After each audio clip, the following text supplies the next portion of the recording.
Hello there. Welcome back to our Inequalities channel of Futures Frame TV. Thanks for watching us and talking with us together, interacting on inequalities today. I'm here with Luis Monroy-Gómez-Franco, a complicated last name, but very uncomplicated researcher. Luis is currently a doctoral student at CUNY in New York, although quarantine related, he's back in Mexico at the moment. Is that right, Luis? Yeah. Great. I'm talking to Luis about social mobility in relation to inequalities today, which is one of the topics that he's working on and that he's a great expert on, and that he can probably tell us lots of interesting things that we hadn't considered before.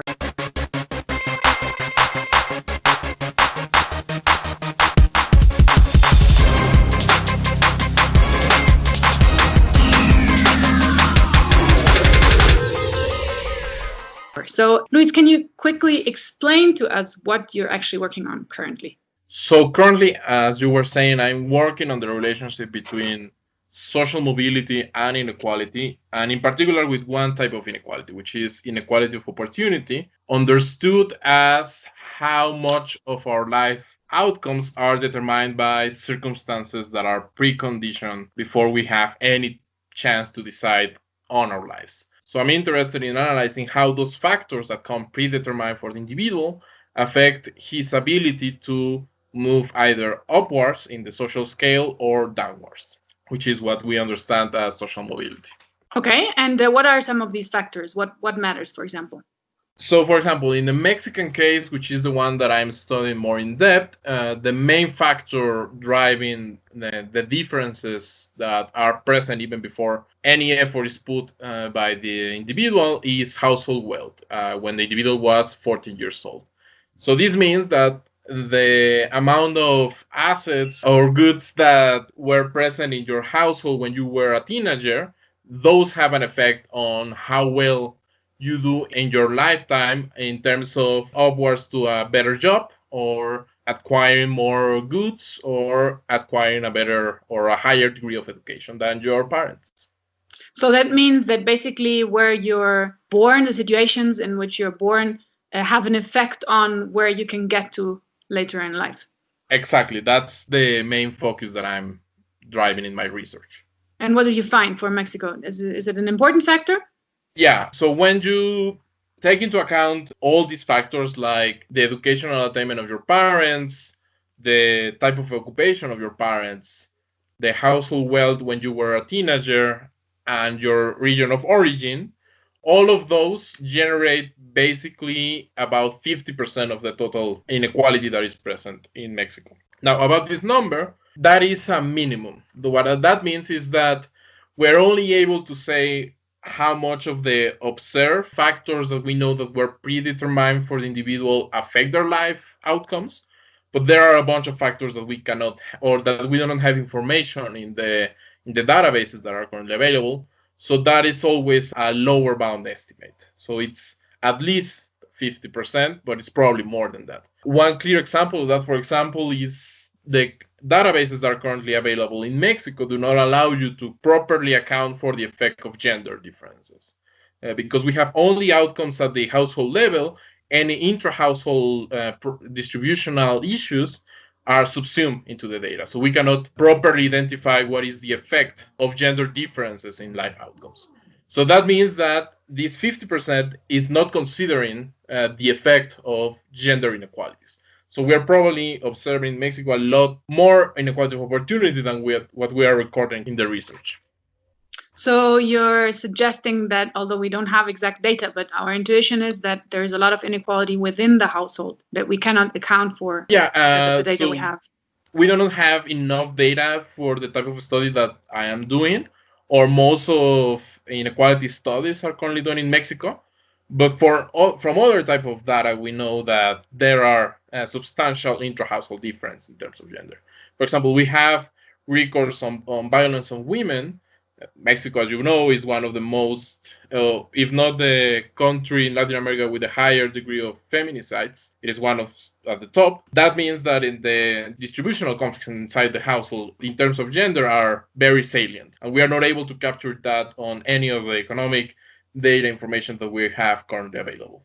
Why do you think it's important to study things like social mobility? So I get that question a lot because, well, on one hand, it's not studying poverty, which is like very clear why we should study poverty and how we should seek to alleviate it. It's not either inequality, which is also like very salient nowadays, and we know that, well, that has repercussions in how society works. Social mobility is kind of I mean, everyone talks about social mobility, almost nobody properly defines it or research it. So what I like to say is that social mobility is kind of the link between all these pieces that we have, in the sense that we know, for example, that one of the effects of inequality in a society is through the distribution of political power. We know that the distribution of economic power is also affecting the distribution of political power. But if we only concentrate in one moment in time, we will not be able to take into account how societies evolve. And social mobility is what allows us to understand that evolution. For example, if we know that in the present day there is a lot of inequality and the wealth of a country is concentrated in a very few hands, in the next generation, the inheritors of those that concentrated the current wealth will start from a better position with respect to those at the bottom. That means that in terms of social mobility, they will be starting at a further step in the social scale than those that were in a more disadvantaged position. That is the way we can trace the long-run effects of inequality. It's through social mobility and inequality of opportunity. So how I see it is inequality of outcomes, like inequality of income, wealth, education, and all of this determines inequality of opportunity at the next generation, and how that inequality of opportunity ends up affecting the life trajectories of the population is what we understand of social mobility. So social mobility patterns allows us to gain an insight into how societies function in terms of distributing opportunities across all its members. So these patterns, how do they look in Mexico? Is there a lot of mobility? Is there little mobility? In the Mexican case, when compared so one of the problems with this type of research is that it is not as clear as with the Gini, for example, where you have 0 is total equality, 1 is total inequality. In the measurement of social mobility, the most closer thing that we have to that is the intergenerational elasticity, which basically says how much of your current income or education or wealth is determined by the education, income, or wealth of your parents. So that could range between 0 and 1, where 0 implies that nothing is determined by the achievements of your parents, so everything depends on your effort, and 1 when everything depends on the achievements of your parents, nothing depends on you. In Mexico, what we observe is that for education, for example, there's a lot of mobility. That is related to public policy in the sense that there was a huge expansion of the educational system in the second half of the 20th century, where those individuals who came from households where the parents had only 2 or 3 years of primary education, they were able to complete middle school and perhaps continue their educational careers or enter into the labor market. So those individuals gained higher attainment than their parents, so they were moving upwards in terms of education. Kind of the same we observe in occupational terms. This is more like the sociologist way of viewing social mobility, is by analyzing what type of occupation are you compared to the occupation of your parents. So for example, if your parent was a carpenter, if you are a carpenter or any other type of manual worker, or if you became an office clerk or you became a university professor, for example. An economist. So if they classify these type of occupations depending on the type of tasks that the occupations imply, and if you move from a manual to another type of occupation that uses cognitive resources, let's call it, that implies upward mobility. We also observe a lot of that in Mexico. What we do not observe is a lot of mobility in terms of income and of household wealth. So their more recent estimates put the number of how much of the current household wealth of the household is determined by the household wealth of the origin household in around 0.5, which is very high even compared to other societies that are considered to be very low social mobility. For example, the United States, where there is a huge debate on what happened with the American dream. Usually everyone could move upwards, and they were putting in a lot of fuss about their number being 0.3. Because compared to other developed economies, for example, the Nordic countries, there the number is 0.1. or 0.2. So the higher the number, the less social mobility there exists in society. Exactly. Yeah, the higher the number, the worse in terms of how easy it is to traverse the social distribution. So 0.5 is very high. 0.5 is one of the highest that you observe throughout the world. We do not have like very precise information, but we are working now on associating that number with the levels of inequality throughout the world. So I think it was 2011 that President Barack Obama started talking about the Great Gatsby curve. What that means is that there is a relationship between current inequality and social mobility, where the higher the inequality present in a society, the lower the rate of social mobility that you were observing. The idea or the causal mechanism that we think is behind that is that more inequality means that it's more difficult to move, or that the distance between the top and the bottom is very, very large. So it becomes more difficult to climb that distance. So as a consequence, you observe lower social mobility. And another consequence of that is that opportunities became more and more concentrated on those at the top and leaving those at the bottom behind. That sounds very unfortunate for the Mexican case, that there is very little mobility. What do you think should be done about it? Well, one of the policy measures that we know affects social mobility is to provide things or goods and services without necessarily require an income level for individual. Your viewers probably know, in any society where you have the distribution of goods guided by the market, what allows you to have access to those goods is your level of income. The higher the income, the more easier it is to access the goods, or the more large is the variety of goods that you can have access to. So if you take certain goods out of that framework, for example, education, healthcare, and social security, and you guarantee that everyone in the society can have access to that, then the reproduction of inequalities, and in that sense, the persistence of status and the low levels of social equality will start to diminish, because you can have access to these opportunities regardless of your parents' mistakes or fortunes. You will gain access to them because you are only a member of the society, and your society is guaranteeing access to them. Luis, what made you study this topic in the first place? How did you come about it? It's kind of a funny story. We like those. Or not funny,